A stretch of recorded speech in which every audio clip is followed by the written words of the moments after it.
ഇന്ന് നമ്മൾ ഹൈദരാബാദിലെ അടുത്തൊരു കാഴ്ച കാണാൻ നമ്മൾ ഹൈദരാബാദ് വന്നു കഴിഞ്ഞാൽ തീർച്ചയായിട്ടും കാണേണ്ട മറ്റൊരു സ്ഥലം ചാർമിനാർ, മക്ക മസ്ജിദ്. അപ്പോൾ അത് കാണാനുള്ള യാത്രയായിട്ടാണ്. അപ്പോൾ നേരെ നമ്മൾ അവിടെ പോയിട്ട് ബാക്കി വീഡിയോ കണ്ടുപിടിക്കാം. ഓക്കെ.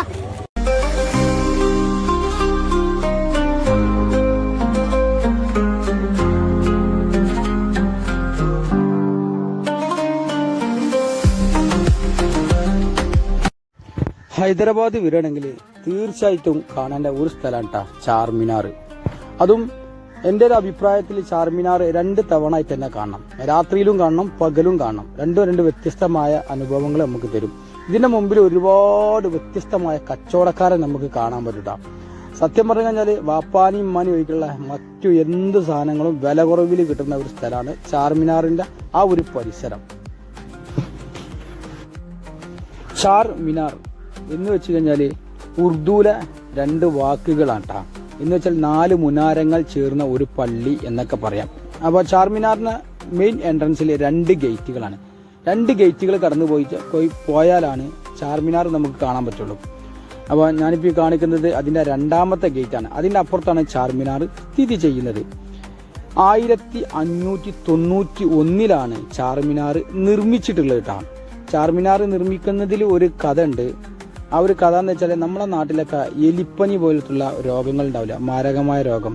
അന്ന് ഹൈദരാബാദ് സിറ്റിയിൽ എലിപ്പനി പോലത്തുള്ള ഒരു രോഗം ഉണ്ടായിരുന്നു. ആ രോഗം ആ നാട്ടിൽ നിന്ന് തുടച്ചു നീക്കിയാൽ ഒരു പള്ളിയും ഒരു അമ്പലവും നിർമ്മിക്കാമെന്ന് അന്നത്തെ ഭരണാധികാരി അന്ന് നേർച്ചുണ്ടായിരുന്നു. അതിന്റെ ഭാഗമായിട്ട് തന്നെയാണ് ഈ ഒരു ചാർമിനാർ നിർമ്മിച്ചു എന്നാണ് ഇതിന്റെ ചരിത്രം പറയുന്നത്. ചാർമിനാർ മാത്രമല്ല, ഒരു ശിവക്ഷേത്രം കൂടി ഇതിന്റെ ഭാഗമായിട്ട് നിർമ്മിച്ചിട്ടുണ്ട്.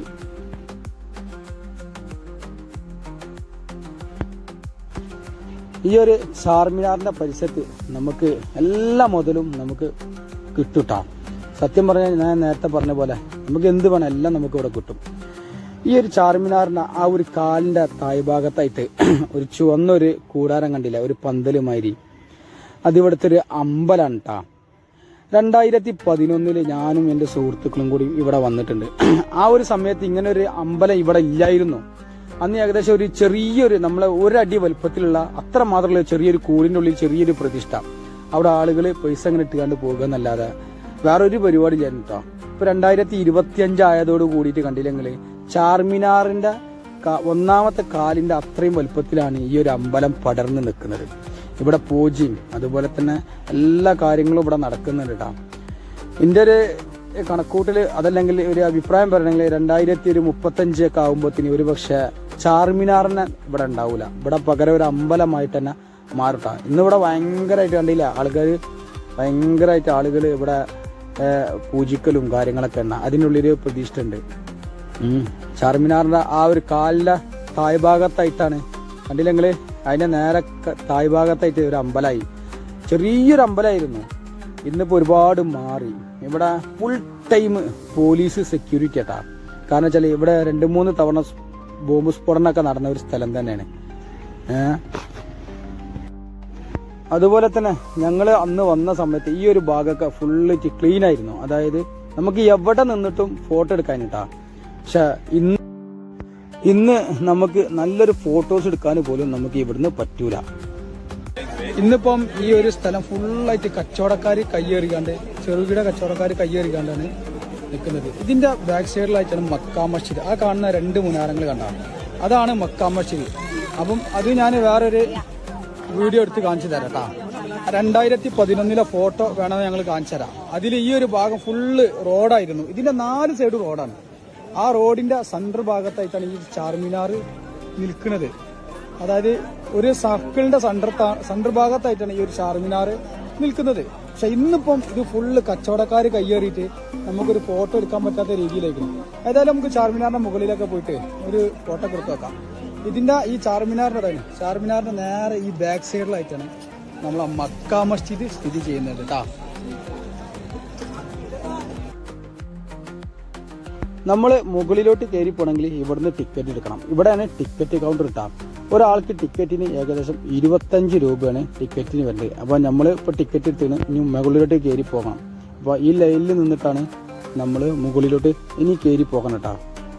എന്തായാലും ഇതിൻ്റെ ഉൾഭാഗമൊക്കെ കാണാൻ ഭയങ്കര ഒരു രസമാട്ടോ.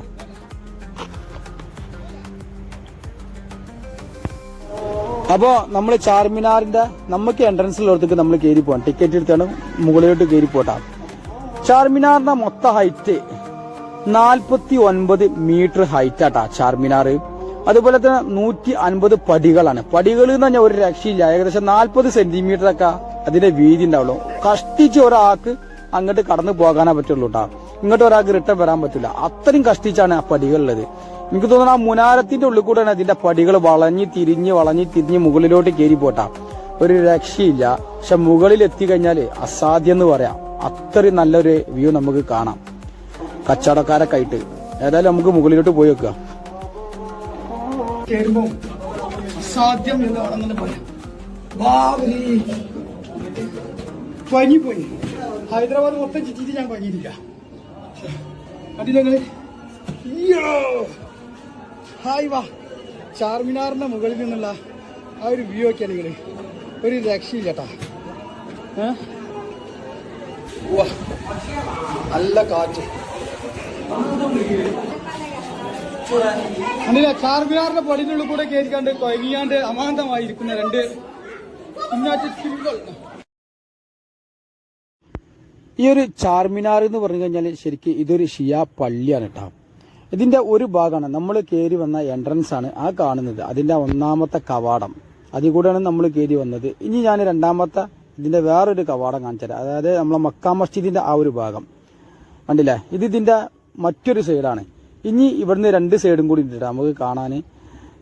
എന്താ കച്ചവടക്കാരൊക്കെ കണ്ടില്ലെങ്കിൽ പൊളിയല്ലേ, ഒരു രക്ഷയില്ല.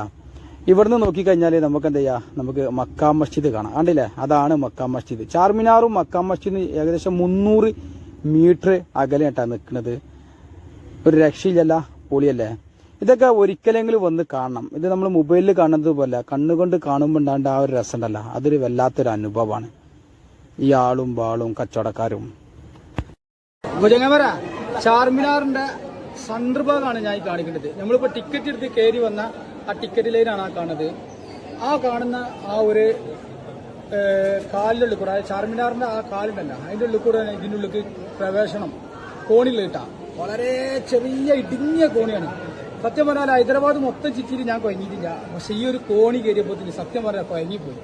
അത്രയും ഡേഞ്ചർ കോണി. ഇതിന്റെ ചുറ്റുഭാഗം കണ്ടെങ്കിൽ ഒരു രക്ഷയില്ല അല്ലേ. ഇത് ഈ ഭാഗത്ത് മാത്രം നമുക്ക് പ്രവേശനം ഉള്ളൂ. അതിന്റെ മുകൾക്ക് ഒരു തട്ടുണ്ട്.